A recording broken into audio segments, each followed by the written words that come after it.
ninyo ang Panginoon.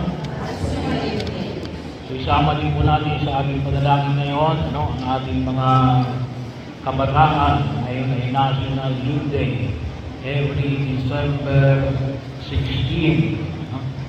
So, bahagi yun ng ating panalangin para sa pag-asa, pag-asa ng bayan at pag-asa ng simbahan. Ang patutuo ni Juan Bautista at ang patutuo sa pamagitan ng gawa ng ating Panginoong Hesus Kristo. Bahagi ko ngayon, sabi na ngayon ay panahon ay ko ng alin. Ngayon ay one of words, away, gera ng mga salita. Bahagi ko. Kaya pagkakataon na kung saan ay makita ko natin. Noong kahapon, pinagbilay-bilay natin, sabi nga, hindi pwede, wala akong alam. Dapat may alam tayo. Pero hindi lang basta alam. Dapat rin, tama ang ating alam. Tama ang ating alam. Kaya, pagkakataon din na kung saan ay pinagbilay-bilayan. Kasi, sabi nga ay war of narratives. Ang tao ay may kanya-kanyang kwento at kwenta. Kaya sana yung aming kwento ay may kwenta. Masasabi namin may kwenta kasi totoo. Hindi lang gawa-gawa. Hindi lang fabricated. Yung sabi nga namin, hindi lang peke. At sa Ebanghelyo, ipinahayag sa atin kung may kapal. Ang dalawang pagpapahayag ng patutuo tungkol kay Jesus. Una, yung salita ni Juan Bautista. Yung salita ni Juan Bautista. Si Juan Bautista na nagpatutuo kay Jesus. Para po sa tradisyon ng banal na kasulatan at ng mga Hudyo, maliwanag po na makita natin kapag tuluyan, kapag alin, mayroong dalawa or more na witness.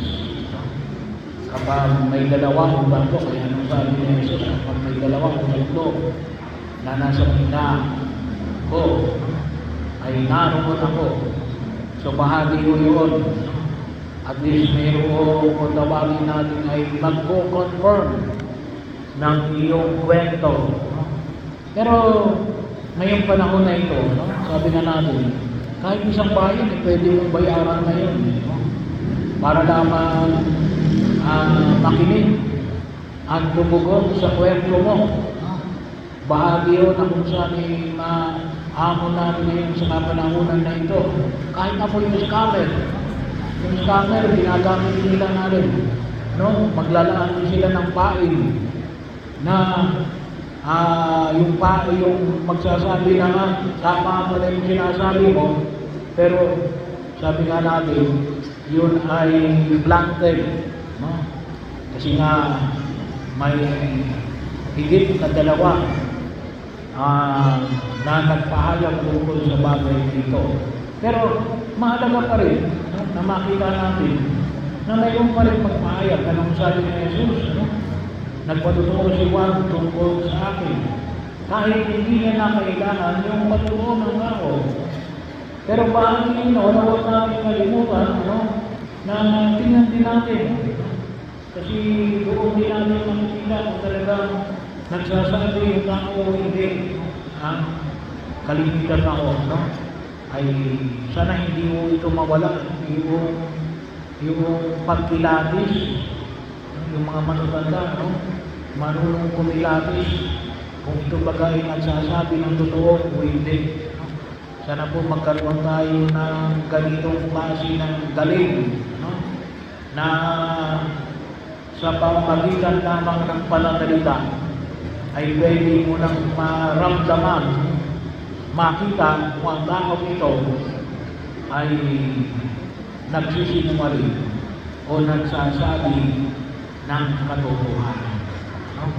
Pero bahagi mo yun yung salita. Pero ano yung pangalawa? Yung pangalawang paanyaya ng buong nilang pag-ialay sa pamamagitan ng mga gawa. Anong sabi ni Jesus? Na kaya totoo yung kanyang ipinahayag na siya inugo ng Ama. Bakit? Kasi ginagawa niya yung pinagagawa sa kanya ng Ama. Doon talaga hindi na makikita. Kasi yung kwento, sabi na natin, may kanya-kanya tayong narratives.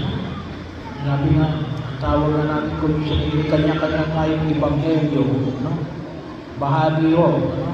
Depende kasi sa perspective na kinatatayuan natin. No? Kaya, kung minsan, hinuhubog tayo kung alin, kung sino yung nakikita natin.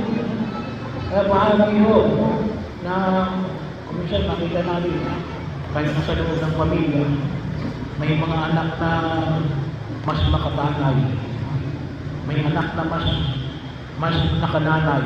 Bakit? Hindi lang palagi nilang narinig. No? Kaya napakahalaga rin na magkwento kayo. No? Mga magulang sa inyong mga anak. No? Bahagi ito na kung saan makita ko namin. Kasi kapag hindi kayo nagkwento, walang maintindihan ng inyong mga anak. Pero yun, sa pamagitan ng gawa. Bagaman kung minsan napakatagal. Kasi kapag sinabi natin, kapag pinag-usapan natin yung gawa, kung minsan ay ilang araw, buwan, kung minsan ay taon ang pinibilang. Kasi para makita mo na talagang yumabo yung kanyang ginawa, tsaka mo lang malalaman. Kaya mo, alam mo, isa ho sa mga technique ng mga manloloko, yung mga scammer, ano yung kanilang technique? Yung kung maaari-alin. Ngayon na, no? Yung hindi ka na mag-iisip, yung hindi ka na magninilay, bahagi ho. Kaya gusto nila na alin, na gusto kang kunin kagad sa lalong madaling panahon. Wala nang time para hindi na makapag-isip. Kasi doon, hindi mo maiintindihan kung tama ba ito o hindi. Kasi wala ka ng panahon. Kaya napakahalaga pa rin yung pagpapasensya. Makita natin, para makita natin yung katotohanan sa pagkilos natin sa lingkod na ito. Kaya ano yung hamon na ipinapamanay sa atin ng pong kapal? Well, yung paanyaya natin. Ano ang sabi ng Jesus? Ako ang daan, ang katotohanan, at ang buhay. Alam niyo kung minsan tayo, gusto natin ipakita yung katotohanan. At kung minsan sinasabi natin, ay huwag natin hayaan na maubos yung panahon natin para ipaliwanag natin yung katotohanan. Kasi may mga tao kung minsan na sa lahat ng kanyang gustong kausapin, gusto niyang siya nagpapaliwanag.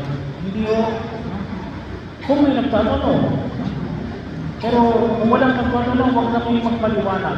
Bakit? Ay malalaman pa nila. Hindi naman nila concern yun eh. Hindi naman nila concern yun. Malalaman pa nila kung ano yung problema mo. Kapag may magtanong, kaya ka magpaliwanag. Pero kapag walang magtanong, huwag ka nang magpaliwanag. Kasi bakit? Makikita naman talaga kung ano yung totoo. Hindi mo kinakailangang kausapin ang lahat ng tao para masabi na ito yung katotohanan. Hindi. Lalabas at lalabas ang katotohanan. Sigurado ko. Sabi na natin, kung yan ay bulok, lalabas at lalabas ang bango niyan. Pero kapag yan ay tunay na maganda, makikita rin ang bango niyan na kinabukasan. Kaya sabi na natin, sa bunga makikita ang tunay na puno ng bango.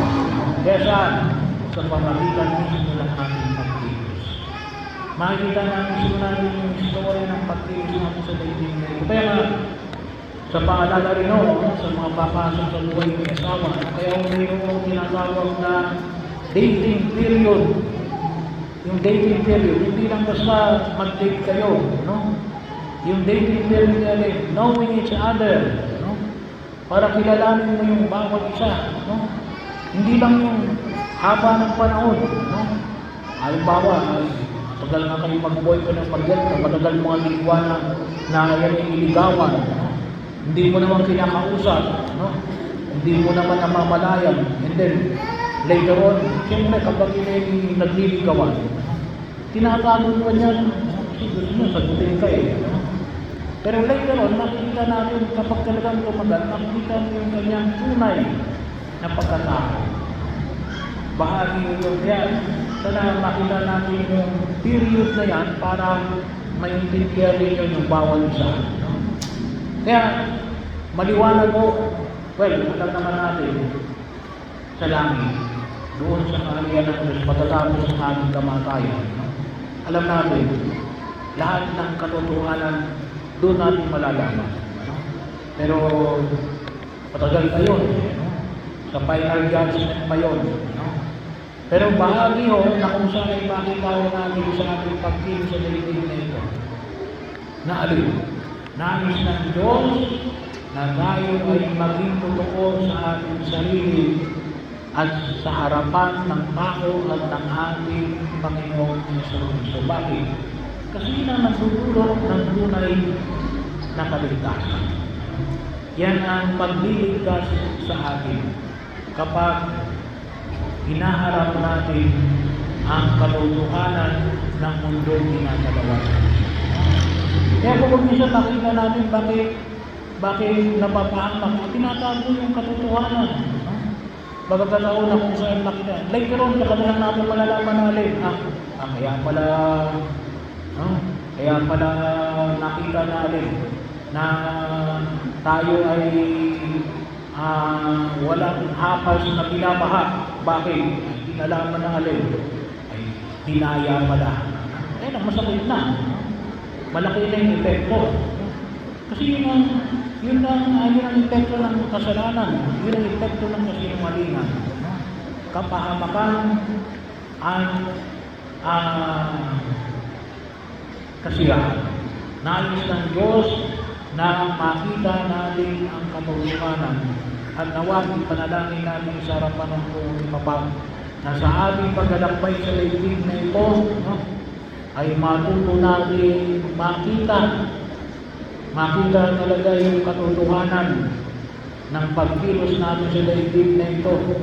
Ipanalangin natin na nawa ang mga taong makakasama natin rin, mga tunay na mga kaibigan, no? Hindi mga mandoloko, sapagkat ipapahamak tayo ng mga tao yan. Kaya idalangin namin sa harapan ng buong Kapag na nawa sa pamagitan ng aming pananampalataya, turuan tayong maging totoo at makita rin namin ang mga taong totoo sa atin.